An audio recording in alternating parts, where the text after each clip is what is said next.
দলবদলের মরশুমে সমর্থকদের জন্য এক নস্টালজিক খবর নিয়ে শহরে ফিরছেন মোহনবাগানের ঘরের ছেলে কিয়ান নাসিরি।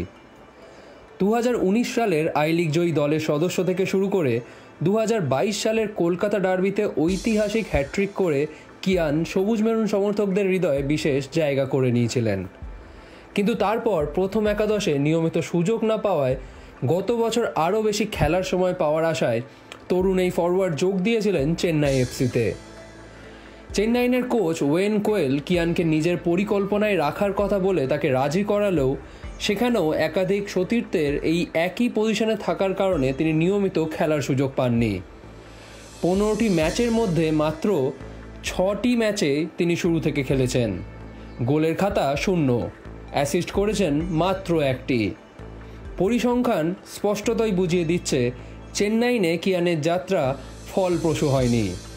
আর সেই কারণেই কিয়ান কলকাতায় ফিরতে চেয়েছিলেন এবং তার এজেন্টও মোহনবাগানের কাছে এই আগ্রহের কথা জানান। সৌভাগ্যক্রমে মোহনবাগানও তাকে ফিরে পেতে আগ্রহ দেখায়। কিয়ান এই সুযোগ হাতছাড়া করতে চাননি এবং চেন্নাইও মোহনবাগানের প্রস্তাব গ্রহণ করে ফেলে।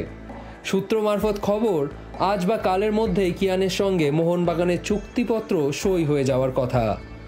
চেন্নাইয়ের সঙ্গে তার 1+1 বছরের চুক্তি ছিল, তাই মোহনবাগানকে সামান্য কিছু ট্রান্সফার ফি দিতে হচ্ছে।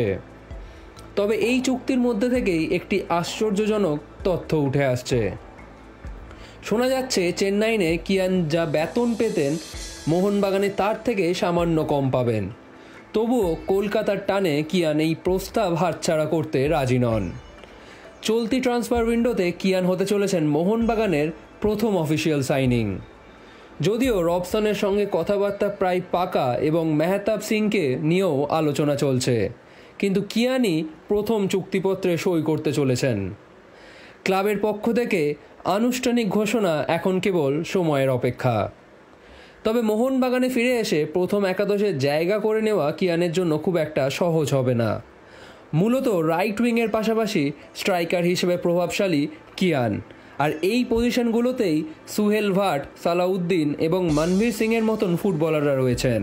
তাই কোচ মলিনাকে প্রভাবিত করতে কিয়ানকে অনুশীলনে কতটা কঠোর পরিশ্রম করতে হবে তা স্পষ্ট। তবে এই চ্যালেঞ্জ নিতে কিয়ান পিছপা হচ্ছেন না।